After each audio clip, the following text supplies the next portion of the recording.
Hello everyone, it's me again, Burntam, DIY TV, panibagong araw at panibagong vlog na naman mga ka-DIY. Sa araw na to, nandito ulit tayo sa Pajero 4M40 GDM Gen 2 4x4 Matic version. So ayan, sama natin si Anon's Vlog, shoutout natin, mag-subscribe sa YouTube channel at pakipollow yung Facebook page niya. Meron ulit tayong gagawin mga ka-DIY, hindi natin habaan yung introduction natin. Kung papansin nyo, makina ng 4M40 GDM version, Japan po yan. So tinanggal po natin yung intercooler turbo, yung intercooler turbo niya. Ang gagawin ho natin ay lilinisan natin. Ito, dito po siya. Pagkatanggalin mo ito, tatanggalin mo lang yung mga clamp. Tapos yung bolt ng clamp size 10. Tapos tatanggalin mo lang yung mga tornilyo dyan sa may gilid at yung mga sakit. Tanggalin mo lang. Ang problema nito mga ka-DIY, hindi na ho nagana itong fan niya at yung motor. Ang purpose kasi nitong fan dito sa intercooler, pinapalamig na itong fins nitong intercooler para sa ganun fresh air yung pumapasok na hangin sa makina. Fresh air means more horsepower. Okay?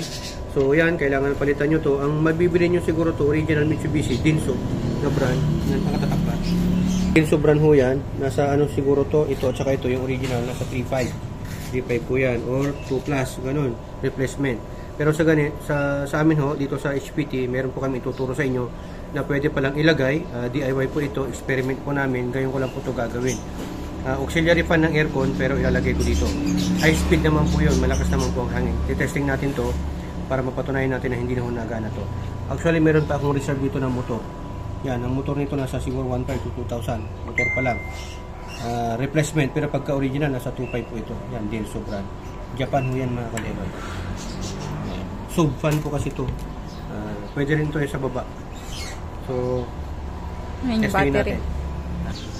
So yan mga ka-DIY, para matesting ho natin na hindi gumagana to at kung paano din po mag-testing, watch and learn. So dapat may battery po kayong ganyan at may wire na maiksi. Tatanggalin muna natin to. Okay? Kasi papalitan na natin to, tatanggalin natin itong buong housing nito.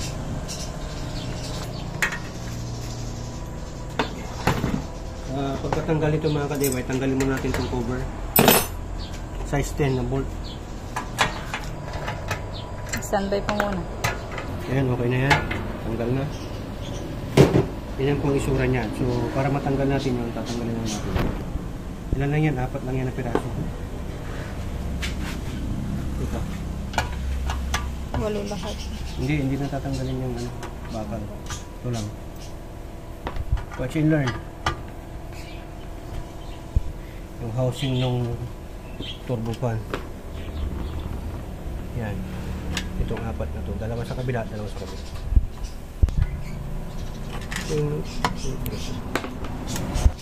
Ka-DIY, lahat ng tornilyo. Sumatigas siguro, ayaw mag-glass. Bali 8 lahat.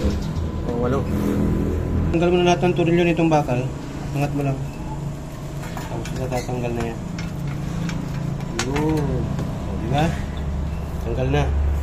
So, para mapakita namin sa inyo na hindi na gumagana to. Nasunog mga ka-DIY. So, anong nangyari nito? Nag-stack up tong motor saka yung fan, nasunog siya. Diba? Ito kasi ang trabaho nito, sakit to ng yung motor. Pag na-reach ng sensor doon, yung init, saka to iikot. Wear enter na rin po to, matagal na rin kasi ito mga ka-DIY. So, yan.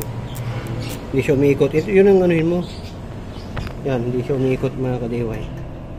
Okay? So, hindi yung gumagana yan. Ito, pakita natin sa inyo kung gumagana. Dapat ganyan ang isura ng gumagana. Iikot po yan, gagalaw. Dito na lang. Baka mahulog. Lagay nyo lang yan, kahit magbaliktaran po yan. Gagana po yan. Kasi yun. Kita yung umiikot, gumalaw. Ganyan ho dapat. Yan o. Pwede mong baliktarin yan para mas malakas. So, ganyan lang po ang pag-diskarte. Pakita mo. Ganyan. Diba? Kung gumagana ho ito mga ka-DIY, pwede pa po ito. Naka-reserve po ito. Pagka nakabili ho ako ng ganito, na saktuhan lang talaga dito, yan po ang kakabit ko. Yan ang medyo may kamahalan to. So ang gagawin ko, mag-experiment ako. Kukunin ko na lang itong sakit at ang ilalagay ko na lang po mga ka-DIY ay ito, nabili ko. Para sa to condenser fan. Ito yung brand nya from Lazada. Pero meron naman to sa mga auto supply. Mga suking tindahan nyo ng auto supply. Size 8 po. Paikot. 8 inches kasi mayroong 10, may 12. Ganun. Size 8 po ito mga ka-DIY. So ito po yung ano niya, wiring ano niya, orientation niya, blue at black. Same lang din po dito. Blue at black. Ayan. So ito ay patulak po ito. Yung hangin po, pahigop po yung hangin dapat. Hihigupin niya yung hangin. Mula sa ibabaw, hihigupin niya. Parang ganun din po sa ano, pag naglagay kayo sa harap. Halika. Maintindihan nila. Kunwari, ito po yung ano, paglalagay nyo. Dapat nandyan, yung hangin, hinihigop niya. So, patulak po yan. Push po yung hangin, patulak po. Hindi po pabuka. Okay, pahigop po dapat. Ayan. So, ganyan din po ang itsura niyan. So, ito para mas maintindihan yung mga ka-DIY. Huwag nyo pong hahawakan to ha. Ingat po kayo. So, ito testingin lang po natin. Ito na lang para ito yung ground. Ito yung positive. Ground, lagay natin sa ground terminal tapos positive terminal. Kita nyo yung lakas mga ka-DIY. Dinig-dinig ba? Yan o. Sobrang lakas niyan. Puno yung plastic. Ayan, titestingin natin ulit mga ka-DIY. Lagay natin yung plastic para makita nyo kung gaano kalakas yung paghigop niya. Patong natin dyan. Patong natin dito. Yun, lalagay natin oh. Bigat na yan. Bubugan niya yan. Pwede rin na pagbaliktarin nyo ito mga ka-DIY. Ground. Tapos yung black nasa positive. So, pahigop naman yan. Yan, hihigop yan. Lagay natin dito, hihigupin niya yan. Kita mo.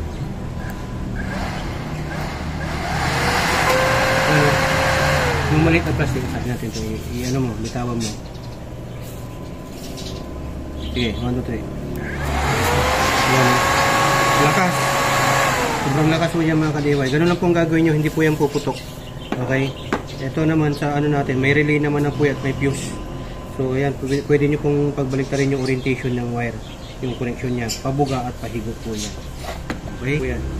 Tapos ngayon, sasakto natin dito. Sinukat ko na po ito, 8 inches po yan. May guide po yan, itong banda rito. 80 watts po ito mga ka-DIY, 12 volts, 80 watts. 12 to 24 volts, pwede po sa 24 volts, pwede sa 12 volts, at 80 watts po ito, kaya mas malakas. So, ganyan, itong medyo side na to, saka ito, yung may cut, pag ganyan po yan. Saktuhan lang po yan, sinukat ko na po. Yan, diba? Mas malaki pa po ito, ang mako-cover, area coverage niya kaysa dito. Ang liit lang po ito. Diba? Maliit. Ito malaki. At saka yung fan blade niya ay nasa 10 pieces yata. 1, 2, 3, 4, 5, 6, 7, 8, 9. 10 pieces po ito.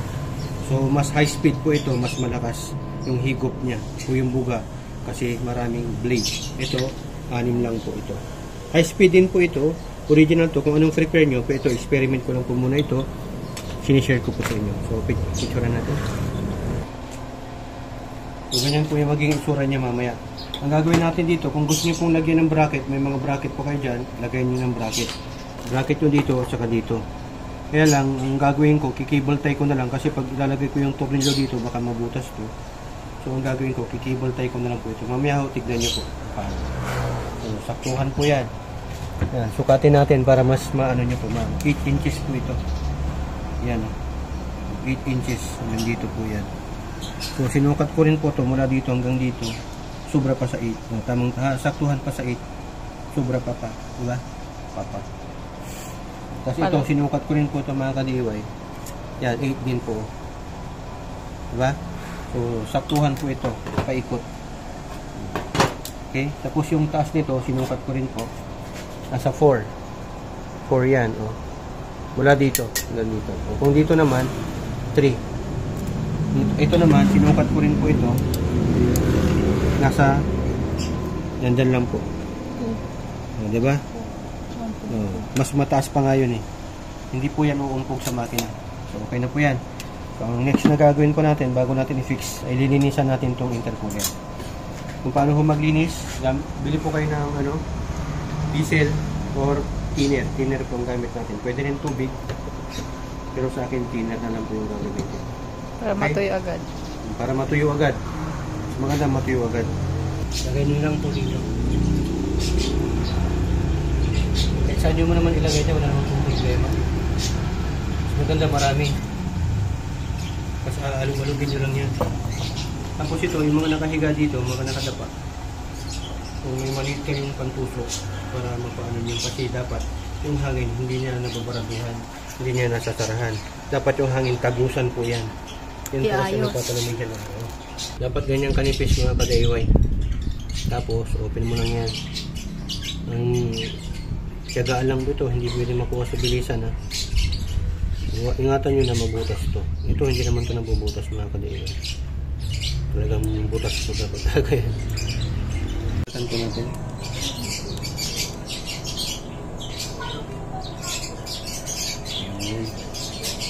Yan. Para mas masino. Yung isa pupunta dito, yung isa pupunta dyan para hindi sila mag-dikitan. Ulit, ano wire? Testing.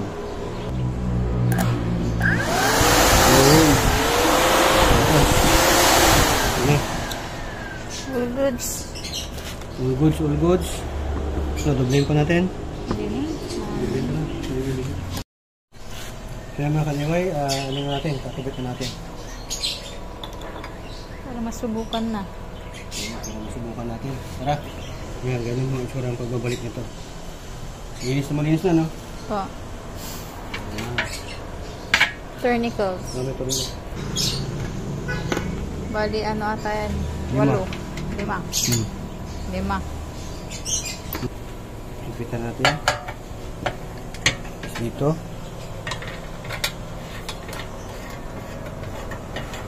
Kaya mga kaliway, ikabit na ho natin yung fan. Ito yung dating fan yan, stock, Denso brand. Pinalitan na ho natin. Niremedyohan natin, experiment pa lang to. Ito yung brand niya. Pwede rin yung Sandin. Maganda yung Sandin kasi Japan yun. Ito Taiwan to. O Thailand pala. Poca brand. 12 to 24 volts, 80 watts. Yan, kapit na natin. Testing muna natin.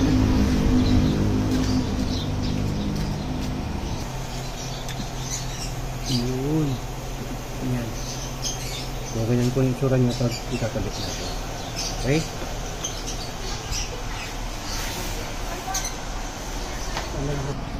Yan, pati dito. Dami kasing naipon na langis mga kadiway. Ito yung mga oil deposits niya. Matagal kasi hindi nalinisan to. Pati yung turbo, meron din pang maintain yan kung paano linisan. Tinanggal ko na yung AGR nito para hindi ko mag-build up ng carbon deposits. Yan. So, lalagay na natin to. Yan, yan natin yung postura. Lagyan lang ganyan. Pagkakabit o pagbabalik nitong intercooler turbo, yan po, unahin muna natin dito na i-fix. Ito, binilang ko na rin ng clamp. Yun yung clamp natin, made in Taiwan. 2.5, 40x64, number 32.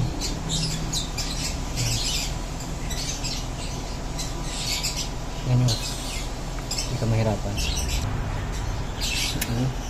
Okay. Ang tapat natin dito. Dalawang size 10.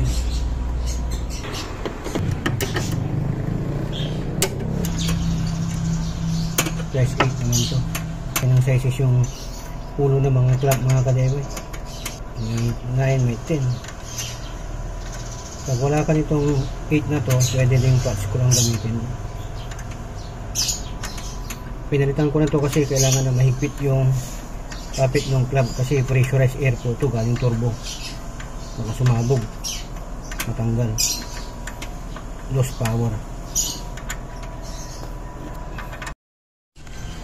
Yan. Phillips screw na tornilyo. Hihilain niya yung radiator pa. Size 12. yan. Talang natin ang amping dito mga kadayo. Testing na natin. Babalik na po natin yung mga socket ng fan at saka yung socket ng sensor. Ito po yung socket ng sensor. balik lang po natin para matry natin. Okay, tuturuan ko rin kayo kung paano gumagana to, kung paano matitrace, pero testingin muna natin to. Lagyan muna natin. Ito po yung sakit ng fan na ginawa natin. Okay, ganyan yan. So ito, titestingin natin.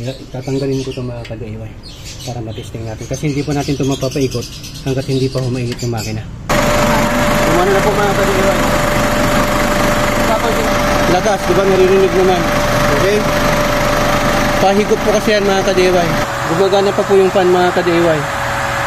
Mga ka-DIY, all goods po yung pinagawa natin sa fan. Napakalakas. Kahit na experimental pa yan kasi hindi niya yan fan. Ito yung fan ng condenser ng aircon pero napakalakas. Ano po yan? Pahigop.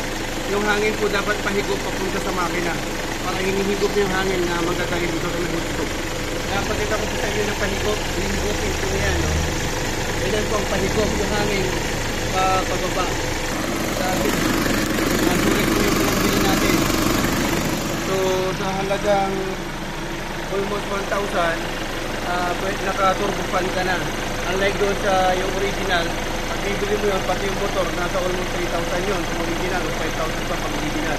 Pagka-replace may nasa 1,500 to 2,500. Kasama na yung motor at yung fan. Okay? Pero dito, naglagay tayo na condenser fan na nilagay natin. Size 8 po ito. 8 inches. Okay? So ayan, mamamatay po yung fan pagka na-reach na yung minimum niya. Yung paglalamig na yung sensor. Patay natin yung makina.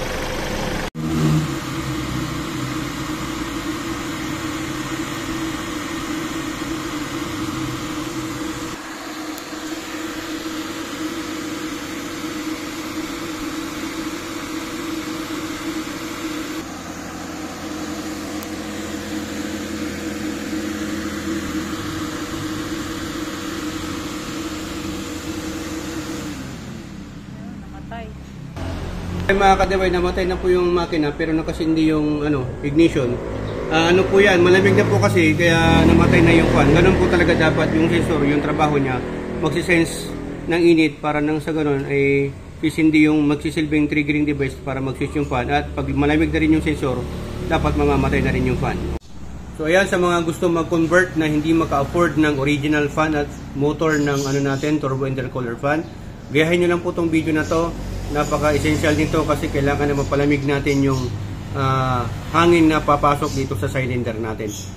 Cold air intake, more cold air intake, more horsepower po yan. Dagdag po yan, horsepower pa yung mga malamig na makina. Kung hindi nakakaalam kung paano gawin, punta lang po kayo ng mga aircon repair shop o yung mga gumagawa ng aircon. Sabihin nyo lang na size 8 po yung yung sukat ng fan. Ikakasya naman po yan or ifipit naman nila dyan bago nila ilagay. Okay? Size 8 po yung nilagay ko dyan. Kasyang-kasya po yan. Saktong-sakto. Okay. Okay? So ayan, hoping naman natutunan naman po kayo mga ka-DIY sa vlog content natin sa ngayon kung paano po mag-convert ng turbo fan na ang ilalagay mo ay condenser fan. Ayan, ingat na po kayo sa pag-DIY dahil dito sa XPT, dalawa lang po ang meaning ng DIY. Do it yourself at destroy it yourself. Dito sa XPT, natuto ka na, nakatipid ka pa. Dahil sa XPT, sharing is caring. So ayan, maraming salamat. To God be the glory and burn time. Signing off.